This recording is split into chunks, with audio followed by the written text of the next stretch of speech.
Ça y est, c'est fait. Fini les tractations et les concertations. Mamadou Tounkara du groupe parlementaire Rassemblement pour le Mali RPM conserve sa place de premier vice-président de l'Assemblée nationale. Il vient d'être réélu au cours des travaux de la session plénière. Plus de précisions dans ce journal avec Abdraman Maïga.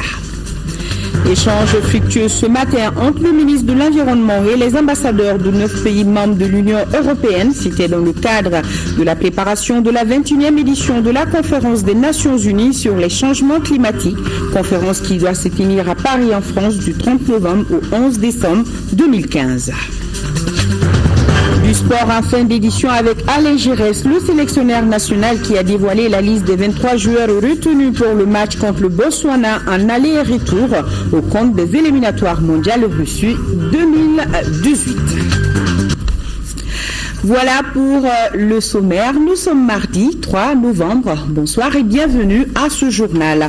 D'abord, ce message de félicitations du président de la République adressé à son Excellence John Magufuli, président élu de la République unie de Tanzanie.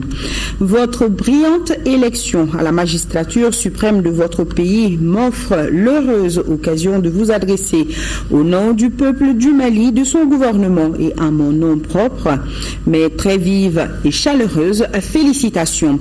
La confiance portée en votre excellence est la consécration de votre inlassable combat pour l'avènement d'une nation solidaire et prospère. Je voudrais en cette heureuse circonstance vous exprimer mon entière disponibilité à œuvrer au renforcement des excellentes relations d'amitié et de coopération existant entre nos deux pays, en vous souhaitant plein succès dans vos nouvelles fonctions. À la tête de votre pays, je forme des vœux sincères pour votre bonheur personnel et pour la prospérité du peuple tanzanien. Je vous prie d'agréer, Excellence, Monsieur le Président et chers frères, à l'assurance de ma très haute considération, signé Ibrahim Boubacar Keïta, président de la République. Et cette audience à Koulouba, le président de la République a reçu cet après-midi le président de l'Union internationale pour la conservation de la nature. Entre les deux personnalités, il a été question de la conservation de la biodiversité et de la lutte contre les changements climatiques, un sujet qui se trouve d'ailleurs au centre d'un forum qui a débuté hier ici à Bamako. Je vous propose d'écouter le président de l'Union internationale pour la conservation de la nature au micro de Amadou Sankari. It's a great meeting. It sees that the real leader. La rencontre a été très fructueuse et pour nous, l'UICN, c'est un espoir. Et nous avons en particulier parlé de développement durable et de changement climatique, et qui sera le thème que nous allons évoquer tous ensemble à Paris pendant la COP21. Comme vous le savez, le Mali est un grand pays et avec une vieille civilisation, et avec le leadership et la vision du président de la République, nous pensons qu'il y a espoir pour le futur. Nous avons discuté avec le président de la République, que nous avons d'abord remercié pour son leadership très très fort. Et comme vous savez, nous avons pu constater au niveau de l'environnement une nette dégradation. Et nous pensons que c'est un événement, c'est un phénomène qui a aussi des inconvénients. Notamment, il y a le manque d'eau qui est là, qui est caractéristique, et qui peut avoir un impact sur la paix et la croissance. Donc nous sommes ici pour amener notre expertise en termes de management, de gestion de l'eau, pour afin que nous puissions stabiliser, avoir la paix et la croissance pour l'économie du pays. D'une audience à une autre, celle-ci a été accordée par le Premier ministre Modibo Keïta au directeur des opérations du Bureau des Nations Unies pour les affaires humanitaires. Le responsable onusien en charge de l'humanitaire a lors des échanges félicité le gouvernement pour les progrès déjà enregistrés pour le retour de la paix. Il a assuré le Premier ministre de l'accompagnement de son institution. Écoutons John Jink, directeur des opérations du Bureau des Nations Unies pour les affaires humanitaires, au micro de Nounou Sissoko. Firstly, I brought him. Tout d'abord, je lui ai transmis les salutations du siège à New York et j'ai également profité pour féliciter son Excellence, Monsieur le Premier ministre, par rapport au progrès déjà réalisé ici au Mali, surtout dans le cadre de la signature de l'accord de paix. Et nous, de notre côté, l'idée c'est de soutenir toutes ces actions pour que les mots puissent maintenant être traduits en actes au bénéfice des populations. Nous sommes des humanitaires et nous mettons l'accent sur cet aspect. Et lorsque nous parlons humanitaire, nous parlons de l'éducation, nous parlons de la santé, nous parlons d'aider les populations à reconstruire leur vie. C'est dans ce cadre que nos interventions vont porter. D'abord, il s'agit principalement de faire face aux problématiques quotidiennes au niveau des populations, à savoir l'accès à l'éducation, l'accès à la santé, et le fait d'accompagner leurs initiatives en matière de revenir à la vie, et reconstruire leurs moyens de subsistance, par exemple. Et en ma qualité de directeur d'opération, j'ai pu constater la résilience et le courage des populations maliennes. Et j'étais très encouragé d'entendre le Premier ministre parler de toute cette vision-là. Et en ma qualité de directeur des opérations, nous sommes très ravis de savoir que telle est la vision pour le Mali. People of this country. Il conserve sa place. C'est Mamadou Tounkara du groupe parlementaire Rassemblement pour le Mali, RPM. À l'issue de 3 jours d'intenses tractations et de concertations, le député RPM a été réélu au cours des travaux de la session plénière de la dite institution. Le bureau consensuel compte 22 membres, 5 seulement sont nouveaux et les 17 autres conservent leurs anciennes places. Pour plus de précisions, suivons ce reportage d'Abdraman Maïga. C'est un bureau consensuel qui a été mis en place au cours de cette session plénière de l'Assemblée nationale. Ce bureau se compose de 22 membres élus avec 134 voix pour, 2 contre et 2 abstentions. Avec pour premier vice-président Mamadou Tounkara, ce nouveau bureau a connu 5 changements importants. Il s'agit des postes de 3e vice-président confiés à Moudi Ndiaye du groupe parlementaire Vigilance pour la République et la démocratie, qui remplace désormais Amadou Cissé du même groupe parlementaire. Le poste du 7e vice-président revient à Seydou Dambélé du groupe parlementaire Rassemblement pour le Mali. Le poste du 9e vice-président revient à Abdoulaye Dambélé du groupe parlementaire Rassemblement pour le Mali, qui remplace désormais Seydou Tembeli. C'est très bien passé. Le bureau de l'Assemblée, aussi bien que les commissions de contrôle, on l'a mis dans un cadre consensuel. L'opposition aussi bien que la majorité, tout le monde est d'accord et puis on a fait une liste bloquée. Donc de tout, c'est très bien passé. C'est à l'honneur de l'Assemblée nationale du Mali. Certes, on a fait 2 jours là-dessus. Pour la mise en place d'un bureau, ça peut paraître long. Mais pour parvenir à un consensus qui ne fasse aucune frustration, je crois que c'est un bon bureau. Au niveau des secrétaires parlementaires, ils sont 2 à faire leur entrée dans ce nouveau bureau. Il s'agit de Bakary Magalou du groupe parlementaire Vigilance pour la République et la démocratie et de Souleymane Ouattara du groupe parlementaire Alliance pour le Mali. Ils remplacent respectivement Brema Beridogo et Amadou Tchepkle. Chère politique, il y a toujours des concertations, c'est tout.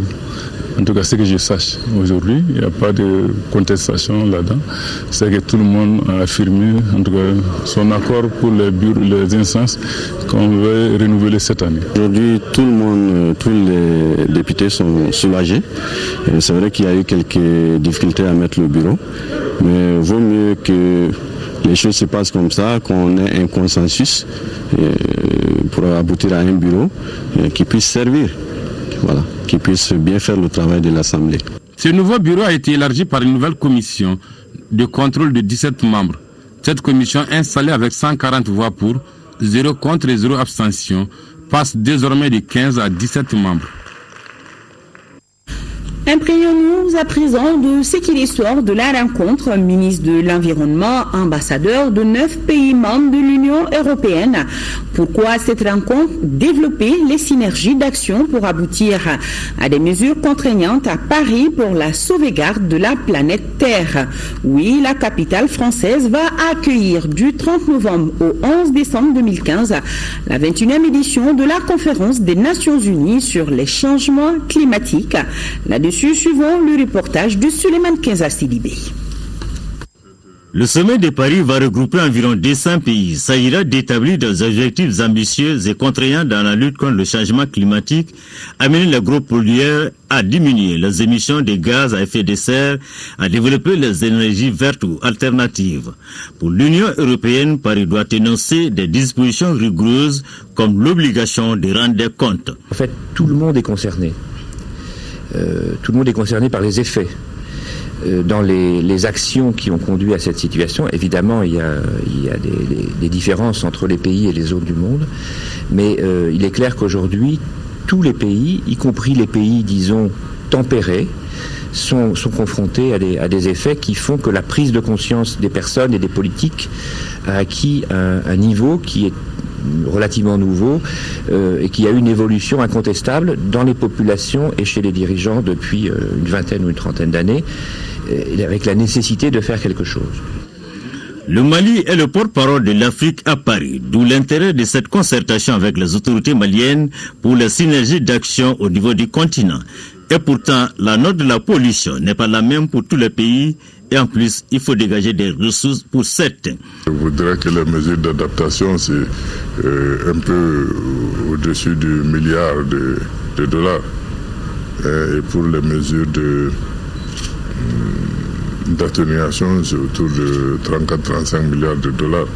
Ce sont des sommes qui heurtent un peu l'oreille, mais si on voit l'ampleur des mesures, on peut comprendre effectivement que ce n'est pas une évaluation exagérée.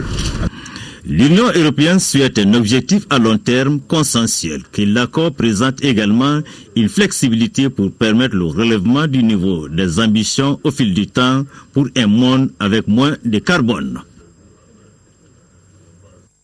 L'actualité, vous le savez déjà, c'est la présence à Bamako des représentants de l'autorité du bassin du Niger, ABN. Ils ont organisé une conférence de presse sur le thème plan d'investissement climat, enjeux et défis. Il ressort des échanges que près de 1400 milliards de francs CFA devront être mobilisés auprès des partenaires afin de mettre en œuvre le plan d'investissement pour le renforcement de la résilience au changement climatique. Un plan qui sera soumis à l'appréciation des chefs d'État ce jeudi pendant la session extraordinaire de l'ABN. Le reportage de Nounou Sissoko. Le bassin du Niger, c'est 9 pays et 130 millions d'âmes concernées. L'ampleur des défis environnementaux ont amené les États membres de l'autorité du bassin du Niger, ABN, à se doter d'un plan d'investissement pour le renforcement de la résilience au changement climatique. Ce plan, élaboré suivant une approche participative, prend en compte les préoccupations de chacun des pays de l'ABN. Il y a un premier paquet qui vise le renforcement des capacités des institutions et aussi qui vise l'amélioration de la connaissance, évidemment, des questions climatiques au niveau du bassin. Donc ce paquet apporterait évidemment, rassembler un certain nombre d'actions qui visent à collecter l'information pertinente et à développer des outils qui permettent d'alerter les populations et pour les situations d'urgence. Le deuxième paquet rassemble tout ce qui est sectoriel, toutes les actions à mener. Il y a également des actions qui visent à réduire la vulnérabilité des populations, des infrastructures ou des biens. Il y en a qui visent à réduire la dégradation des sols, la dégradation de la qualité de l'eau, la dégradation des pâturages. Le coût de cet ambitieux programme est estimé à environ 1400 milliards de francs CFA. L'ABN compte mener un plaidoyer à la tribune de la COP 21 afin de mobiliser les fonds. Et les partenaires qui nous accompagnent, la Banque mondiale, la Banque africaine de développement, et nous attendons de leur part des engagements forts, les États propriétaires du programme. Avant la conférence de Paris sur le climat, les experts vont examiner le plan d'investissement à Bamako. La deuxième phase du projet Eco-Agri dans le Sahel sur la régénération naturelle assistée sera bientôt opérationnelle. Le lancement des travaux a été donné ce lundi par l'ONG World Vision et ses partenaires. Et c'est Mamourou Sidibé qui nous en parle. L'ONG World Vision, dans le souci permanent de restaurer notre écosystème, vient de lancer la deuxième phase de son projet Eco-Agri dans le Sahel. Les travaux de lancement seront orientés sur les voies et moyens de la mise en œuvre de la régénération naturelle assistée. Une adoption massive de la RNA et de l'agroécologie contribuera à restaurer nos écosystèmes et à augmenter les revenus des familles rurales afin de permettre le bien-être des enfants qui demeure l'objectif clé de notre organisation. Cette deuxième phase doit couvrir les cercles de Kolokani en deuxième région et Diema en première région. Les 2 jours de travaux vont permettre à World Vision et ses partenaires d'échanger sur les bonnes méthodes de gestion des ressources naturelles en vue d'améliorer la résilience des communautés. Il est aujourd'hui établi que la dégradation des ressources naturelles au Sahel en général et au Mali en particulier a atteint un niveau jamais égalé. Selon les sources du ministère de l'Environnement, notre pays perd environ 500 000 hectares de terres cultivables par année à cause de la dégradation des terres. Cet état de fait a un impact direct sur la capacité de nos populations rurales à répondre aux différents chocs comme la sécheresse endémique ou des inondations. La deuxième phase sera certes l'occasion de mieux renforcer les capacités de nos populations rurales afin qu'elles répondent aux effets des changements climatiques tout en gardant de vue les défis qui sont entre autres la coupe abusive des arbres, l'effet des brousses et la divagation des animaux. La commission Vérité, Justice et Réconciliation poursuit ses rencontres. C'est là pour expliquer sa mission et recueillir des suggestions visant à l'aider dans l'accomplissement de son mandat. Elle vient de rencontrer ce matin à Bamako les partenaires techniques et financiers ainsi que les représentants des ambassades au Mali. Daouda Sidiki Diarra. La commission Vérité, Justice et Réconciliation est un instrument de mise en œuvre de l'accord pour la paix et la réconciliation nationale. Après les médias, la société civile et le chef du gouvernement, cette commission a échangé ce mardi avec les partenaires techniques et les représentants des ambassades sur la mission qui lui est confiée. La commission Vérité, Justice et Réconciliation a été créée pour recoudre ce tissu social. De reconstruire ce vivre ensemble. C'est ça l'objectif final pour nous. Le reste, c'est des instruments, c'est des moyens pour nous permettre d'y arriver. Il y a un premier bloc de compétences, c'est vraiment les enquêtes autour des graves violations des droits de l'homme. Il s'agit pour la commission de recueillir les suggestions des partenaires, solliciter leur soutien et leur accompagnement. Cette commission a un rôle extrêmement important. Parce que la crise malienne n'est pas seulement que des questions politiques, des questions de développement économique et social, mais c'est aussi un problème fondamentalement de développement humain. Parce que là où les hommes ne s'entendent pas, là où les hommes n'ont pas de raison de se battre pour survivre, il est difficile de faire du développement. Or, la matière de cette commission, c'est d'aller chercher précisément des questions qui ont divisé le peuple malien. Le NUFAM a souhaité que cette commission étudie minutieusement les cas de violation faites aux femmes et aux enfants. Et que non seulement les crimes qui ont été commis contre elles puissent être reconnus, mais que des compensations puissent être identifiées, des réparations puissent être faites. L'impunité doit être évitée, de façon à ce que chacun puisse se parler dans les yeux, de façon à ce que le Mali puisse se reconstruire sur la base de la vérité. Selon le président de la CVJR, plus de 250 dossiers sont déjà constitués et déposés dans certains tribunaux. Les victimes n'attendent que justice leur soit rendue. Hors de nos frontières, en Côte d'Ivoire, cérémonie de prestation de serment du président Alassane Ouattara. C'est au palais de la présidence à Abidjan, en présence du chef de l'État sénégalais Macky Sall, par ailleurs président en exercice de la communauté économique des États de l'Afrique de l'Ouest, CEDEAO, et son homologue béninois Thomas Boni Yayi, le corps diplomatique ainsi que la majorité des candidats à l'élection présidentielle. Pour rappel, Alassane Ouattara a été réélu dès le premier tour président de la République de Côte d'Ivoire au terme du scrutin du 25 octobre 2015 avec un score de 83,66%. Le ministre de la Communication en visite à Nioro du Sahel, Choguel Kokala Maïga, a visité les 3 radios de la place et la station de relais de diffusion ORTM. L'objectif était de s'imprégner des conditions de travail du personnel. Notre envoyé spécial Alpha Maïga. Nous émettons depuis Nyogo du Sahel sur l'immeuble de Clinton. À l'image de cette radio, le ministre en charge de la communication visite ainsi les radios de la place et la station de relais de l'ORTM. Les animateurs de radio et travailleurs. J'ai donc pu constater avec beaucoup de bonheur que les agents qui travaillent dans les différentes radios privées et à la station de l'ORTM sont très engagés. Je dois féliciter l'ensemble des travailleurs de ces radios privées et leur dire que les conditions de travail qui sont difficiles ne doivent pas les décourager. Parce que ce qu'ils sont en train de faire, informer notre population, parce que vous aurez remarqué que vous avez non seulement les programmes de l'ORTM, vous avez RFI, vous avez Radio Tamani, et plus les choix même que la rédaction fait ici, plus le traitement des journaux privés.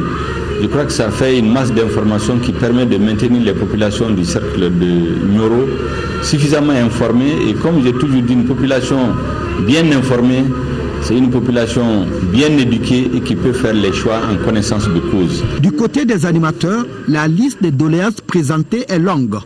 Occasion pour le ministre de rassurer. Lorsque j'ai remarqué les conditions de travail, je leur ai dit qu'on ne peut pas ne pas être sensible à ce que nous avons vu. Sans faire de promesses fermes, je crois que nous allons échanger avec les structures fêtières de ces radios et aussi la direction de l'ORTM pour voir ce qui est possible de faire pour améliorer les conditions de travail aussi bien de ces radios que d'autres radios à l'intérieur du pays. Nioro du Sahel, c'est en première région. Et c'est bien dans cette contrée religieuse où cohabitent plusieurs ethnies. Une radio de proximité est la bienvenue dans la zone. Toujours à Nioro du Sahel, célébration de la fête du Toussaint. Le ministre des Affaires religieuses et du culte a célébré ce moment de recueillement et de convivialité avec la communauté catholique de la région. Une occasion pour le ministre Thierno Diallo de rappeler la laïcité de notre pays. Envoyé spécial Alpha Maïga. La laïcité au Mali est une réalité. Le ministre des Affaires religieuses et du culte est venu fêter la Toussaint.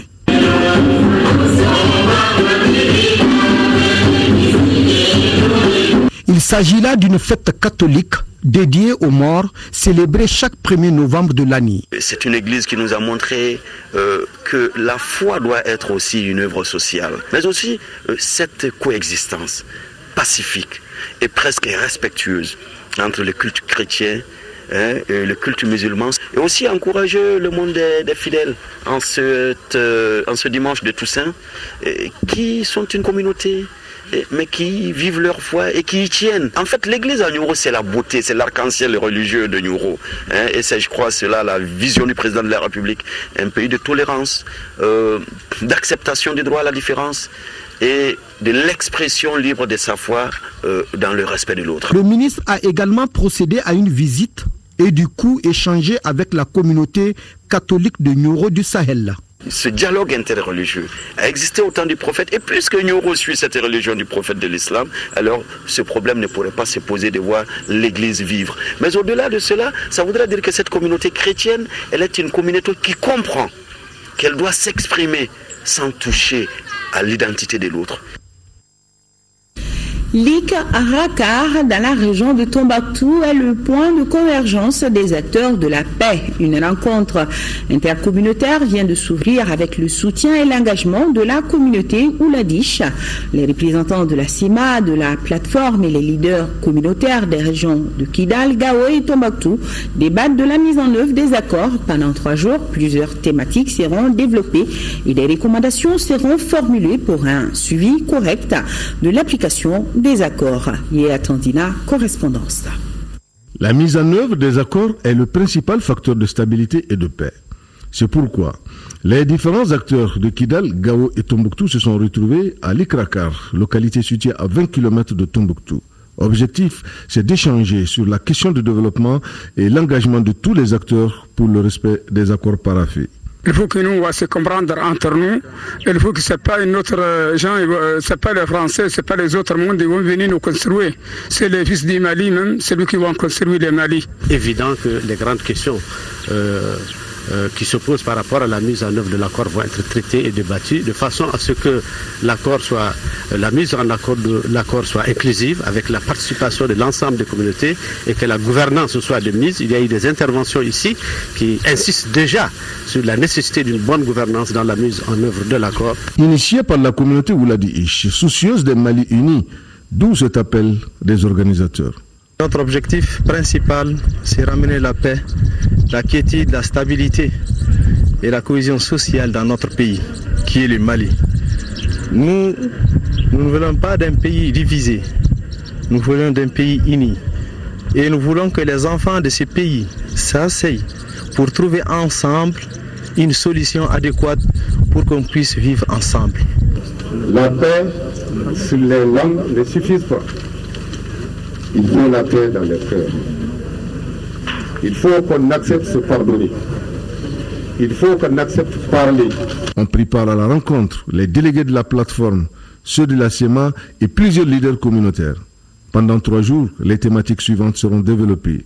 La question du cantonnement, le respect des accords et la lutte contre le banditisme et le terrorisme.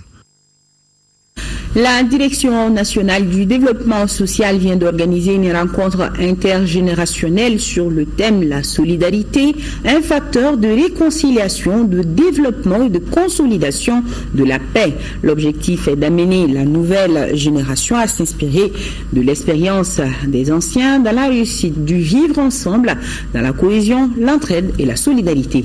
Aïssata Saliou Maïga, reportage. En initiant cette conférence débat, la Direction du développement social avait créé un cadre d'échange entre la jeunesse et les personnes âgées. L'un des thèmes de cette conférence est l'importance des rencontres intergénérationnelles dans le processus de réconciliation et de la consolidation de la paix au Mali. Le fait d'avoir les acteurs pour échanger sur les différents thèmes nous amène à parler du même langage, nous amène à comprendre de la même façon et ce qui va nous permettre également de résoudre les problèmes. Bon, cette rencontre vraiment vient à point nommé parce qu'aujourd'hui la jeunesse a besoin d'être vraiment en contact avec les personnes âgées pour pouvoir un peu s'inspirer de leurs acquis. Les échanges ont également porté sur les valeurs culturelles de la solidarité dans notre pays et la charte de Kurukanfuga. Nous avons traité également le développement de l'évolution de la solidarité au Mali, l'historique même de la solidarité au Mali comme facteur de développement et de réconciliation de la paix dans notre pays. Cette rencontre s'inscrit dans le cadre du mois de la solidarité et de la lutte contre l'exclusion. À noter que la dernière semaine du mois de la solidarité est consacrée à la jeunesse. La 32e session du Conseil des bureaux du système carte brune a pris fin ici à Bamako. À l'issue des travaux, notre compatriote Léopold Keïta a été investi à la tête de cette structure pour un mandat d'1 an. Isaac Chinou nous en parle. Léopold Keïta préside désormais au destiné du Conseil des bureaux du système d'assurance carte brune CEDEAO. Actuel directeur général des assurances bleues au Mali, et non moins vice-président des co-réassurances des pays littoral et vice-président du comité des compagnies d'assurance au Mali, notre compatriote a été investi dans ses fonctions au cours d'une nuit dédiée à la carte brune. Il a pour mission l'opérationnalisation de la carte brune dans l'espace CEDEAO. Au cours des travaux de la présente session, nous avons réfléchi sur les réussites et les échecs connus par la carte brune depuis son institution en 1982. Nos réflexions ont abouti à des résolutions que nous avons débattues, corrigées et entérinées. Notre système a encore un long et difficile chemin à faire. Les défis restent importants, mais ces défis sont à notre portée. Nous devons tous déployer des efforts soutenus pour relever ces défis. Nous avons compris que le traitement efficace et le paiement rapide des sinistres sont la raison d'être de notre institution. La carte brune est un système qui a été mis en place pour faciliter la circulation des personnes et des biens.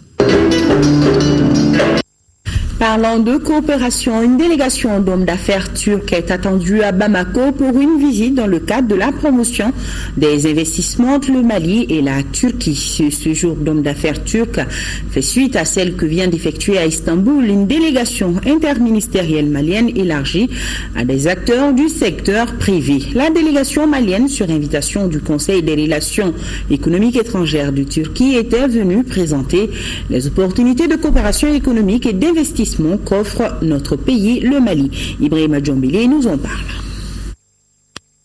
Ils étaient une centaine d'opérateurs économiques turcs à participer à cette conférence tenue au Wyndham Grand Hôtel Levant d'Istanbul, situé dans le quartier des Affaires. Initiée par le Conseil des relations économiques étrangères de Turquie, la rencontre sur les investissements et les opportunités d'affaires au Mali se fixait comme objectif l'accroissement du volume des investissements directs étrangers au Mali, l'approfondissement de la réflexion sur des solutions et techniques plus adaptées en matière de partenariat. Cette rencontre, pour nous, c'est très important et on remercie toutes les personnes qui ont participé à cette rencontre, que ce soit du Mali et de la Turquie. Cette rencontre-là, ça fait voir le besoin qu'il y a au Mali. Et les personnes turques ici, et que ce soit du secteur privé ou public, ils vont faire leur maximum pour essayer de faire quelque chose pour le Mali. Il s'agit en fait de booster les échanges commerciaux entre nos deux pays qui sont actuellement de l'ordre de 40 millions de dollars pour les porter à environ 500 millions.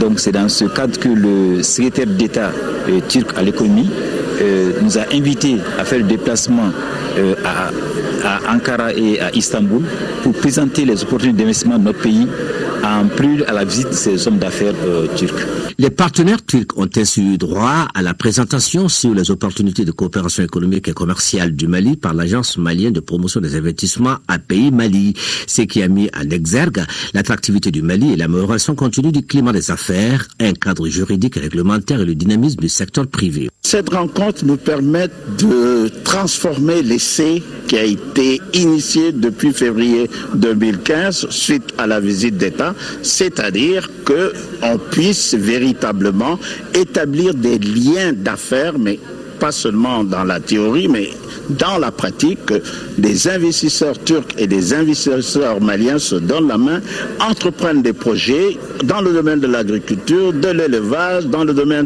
de l'énergie, de la construction, dans le domaine également de la recherche scientifique. Au menu de l'exposé, notamment l'agriculture, l'élevage, la pêche, l'industrie des mines, l'énergie, de l'eau, des transports, de la santé, de l'éducation et la formation professionnelle.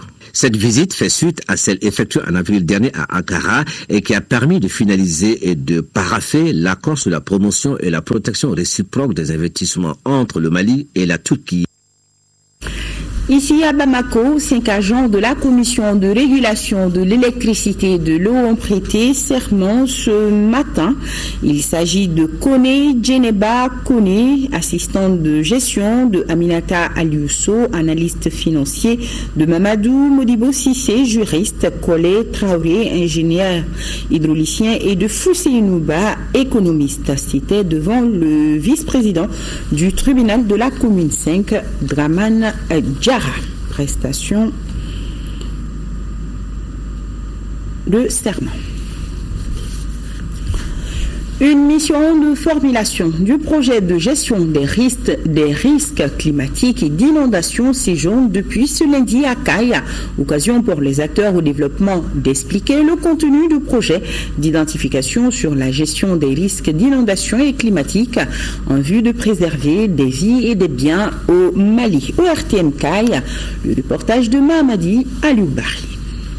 Cette concertation régionale du programme des Nations Unies pour le développement PNUD et l'Agence de l'environnement et du développement durable s'inscrit dans le cadre du projet d'identification sur la gestion des risques d'inondation et climatique en vue de préserver des vies et des biens au Mali. Il y a 7 cercles, mais sur les 7 cercles, il faudrait que les gens conviennent sur 2 communes. C'est pas facile.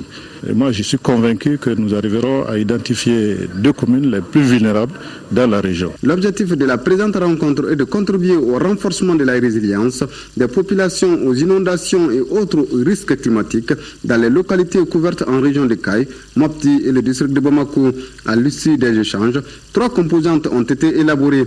Il s'agit de la connaissance des risques en vue d'orienter les populations pour la préparation, la prévention des désastres, et l'élaboration des réponses, des réformes politiques en vue de la mise en place des mesures de prévention et de gestion des risques au niveau local, des investissements dans des pratiques résilientes au changement climatique en vue de réduire la vulnérabilité des communautés les plus exposées. Ce projet qui dure 18 mois a été possible grâce au ministère de l'Environnement, de l'Assainissement et du Développement durable et ses partenaires techniques et financiers qui sont le FEM, le PNUD et l'AEDD pour un montant de 4,5 milliards de francs CFA.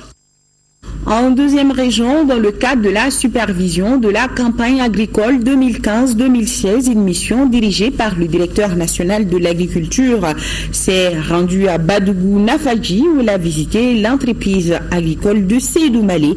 Grima Kone était sur place, suivant la visite ensemble. À Badougou Nafadji, le paysan modèle Seydou Malé impressionne plus d'un avec ses 180 hectares emblavés de maïs. Il applique bien l'agriculture intensive à travers la mécanisation des travaux. Ce promoteur d'entreprise agricole a reçu la visite de la mission de supervision de la campagne 2015-2016 qui coïncide avec la récolte du maïs. Si on arrive vraiment à développer des grandes entreprises agricoles comme en tout cas celle de Malé, ça ne peut que contribuer vraiment à booster la production agricole au niveau de la région. Et en fait, cela peut contribuer vraiment à l'atteinte de la sécurité alimentaire. Et ça pourrait vraiment contribuer même à exporter, en tout cas notamment vers les pays voisins et même vers l'extérieur. Nous avons mis un projet qui s'appelle Evagri, élevage agriculture. Et dans ce projet, pratiquement, donc, nous comptons faire au moins à peu près un nombre important de volailles. Ce producteur dit être en plein dans la logique du soutien d'une politique étatique qui consiste à faire de l'agriculture le moteur de la croissance économique. Il a été félicité et encouragé par le directeur national de l'agriculture, Moussa Kamara. C'est les gens qui ont des moyens relativement importants et qui ont un niveau intellectuel assez élevé et qui ont décidé de faire l'agriculture leur affaire. Ils viennent à l'agriculture pas pour se nourrir seulement, mais c'est pour se connecter au marché, pour vendre. Donc l'agriculture aussi doit être encouragée. À travers son entreprise agricole, Seydou Malé a pu créer différents emplois pour une dizaine de diplômés, ce qui lui permet de faire utiliser le matériel agricole à bon escient. Et nous allons rester dans le même domaine pour vous annoncer ce programme à suivre après ce journal sur l'ORTM. La célébration de la Journée internationale de la femme rurale couplée à la Journée mondiale de l'alimentation. Ces festivités ont lieu les 15 et 16 octobre dernier à 100 et à Cinzana, en 4e région, de journées suivies par l'ORTM Ségou, un magazine que vous pourrez donc suivre après ce journal. À Mopti, les acteurs de la filière bétail-viande du Mali sont en conclave depuis ce matin au gouvernorat. Moustapha Doubia nous en dit plus. Cette rencontre extraordinaire est organisée par la Fédération de la filière bétail-viande du Mali dans le but d'aborder les principales préoccupations de la filière. Au nombre de ces préoccupations, l'organisation institutionnelle de la Fédération, le renforcement des capacités de ses membres, les plaidoyers en vue d'attirer l'attention des autorités sur le secteur et les plans d'action 2016-2020 de la Fédération. Le plan d'action vise à cerner les défis de chacun et les problèmes de chacun. Et maintenant, nous allons proposer des solutions ensemble avec nos techniciens. Aujourd'hui, c'est l'alimentation qu'on est en train de gérer. Aujourd'hui, c'est le problème de passage d'animaux. Il faudrait que donc ensemble, nous réfléchissions aux différents bois et moyens pour pouvoir dégager des espaces pastoraux, les aménager pour que notre élevage puisse aller de l'avant. La rencontre de 5 jours regroupe environ 140 participants, représentant près de 500 groupements d'éleveurs, de transformateurs et de commerçants de la filière bétail-viande des 8 régions du Mali. Elle est financée par des partenaires de la Fédération, parmi lesquels le Bureau international des ressources animales, l'USAID et les projets d'accroissement de la productivité agricole au Mali. Un plaisir est plus grand, Monsieur le Président, vous le disiez, celui de rencontrer les acteurs de la filière venus de Kidal, de Gao et de Tombouctou. En ces moments où notre pays sort de la crise. Et c'est le lieu de saluer la participation effective des femmes qui jouent un rôle fondamental dans la promotion de ce secteur. À noter que le Mali compte environ 10 millions de bovins, dont 2 millions pour la région de Mopti.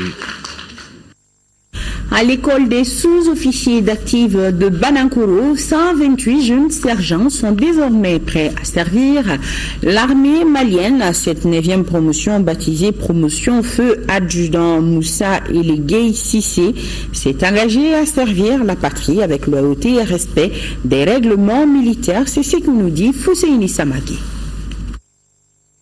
Ils sont 128 sous-officiers, dont 34 filles portant le grade de sergent, prêts à servir la nation malienne. Cette 9e promotion de l'école des sous-officiers d'actifs de Banankoro porte le nom de feu adjudant Moussa Elegey Cissé, tombé les armes à la main à Agalok. Le major de la promotion, Suleiman Bemba Koulibaly, et ses compagnons se sont engagés à servir la patrie avec honneur, loyauté et respect des règlements militaires. Les responsables des écoles militaires ont invité ces maillons essentiels du commandement à suivre l'examen de leurs parrains. Ces élèves sous-officiers d'actifs ont pendant 24 mois parcouru tous les modules du cycle organique de l'école, mais aussi parachevé leur formation par un entraînement de synthèse avec la mission d'entraînement de l'Union européenne, EITM, et une formation d'aguerrissement au Centre national d'entraînement commando de Samanko. Pour mériter ce statut de sous-officier, vous devez, entre autres, relever des défis, de toujours se rappeler que vous êtes le ciment entre le corps des officiers et celui des hommes du rang. Le chef d'état-major général des armées, le général de division Maman Touré, a apprécié la qualité de la formation reçue. C'est la mise à l'honneur du genre. Parmi les premiers, vous avez des demoiselles qui se sont distinguées. Ce sont des sous-officiers qui ont reçu une formation de qualité et qui devront être déployés sur le terrain, quel que soit leur genre. Notons que depuis sa création, l'école des sous-officiers d'actifs de Banankoro a formé 1269 sergents, dont 226 filles, sur ce site de l'ancien Chifinso, l'escamp d'entraînement du roi d'Amazon de Ségou.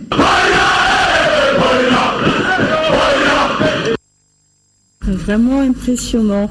L'organisation humanitaire américaine Corps de la Paix se mobilise pour lutter contre la malnutrition des enfants en 3e région.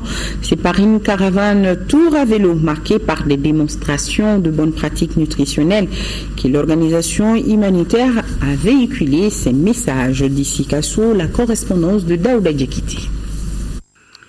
Lutter contre la malnutrition par l'utilisation des produits locaux dont le potentiel ne manque pas dans la région de Sikasso, renforcer l'intérêt commun pour l'amélioration des conditions nutritionnelles des enfants et enfin montrer à la face du monde les retours effectifs de l'organisation humanitaire américaine le Corps de la Paix au Mali après la crise politico-sécuritaire que le Mali a vécue en 2012. Tels sont entre autres objectifs majeurs de cette caravane tour à vélo lancée le 25 octobre 2015. Nous voulons faire quelque chose pour montrer que le Corps de la Paix a rentré ici au pays parce que pendant la crise de 2012, malheureusement le Corps de la Paix a rentré aux États-Unis et maintenant ils sont ici et ils ont organisé cet événement aujourd'hui pour lutter contre pour aider les programmes d'hygiène et santé. Les gens ici sont formidables. Nous avons reçu un accueil très très fort et nous sommes très très contents d'être ici.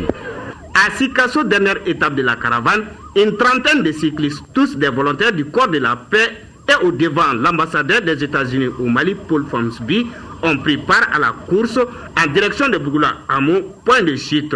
Là, les humanitaires ont gratifié la communauté d'une démonstration culinaire de bouillie enrichie et remis sur place aux enfants qui n'ont pas boudé leur plaisir à déguster avec beaucoup de bonheur. Une marque de solidarité saluée par les autorités communales. En prenant en compte la nutrition et la lutte contre le paludisme, le Corps de la Paix confirme sa détermination à participer activement au développement de notre commune. Il faut rappeler que l'organisation humanitaire américaine, le Corps de la Paix, travaille au Mali depuis avril 1971 et plus de 300 volontaires ont déjà servi dans le Mali profond.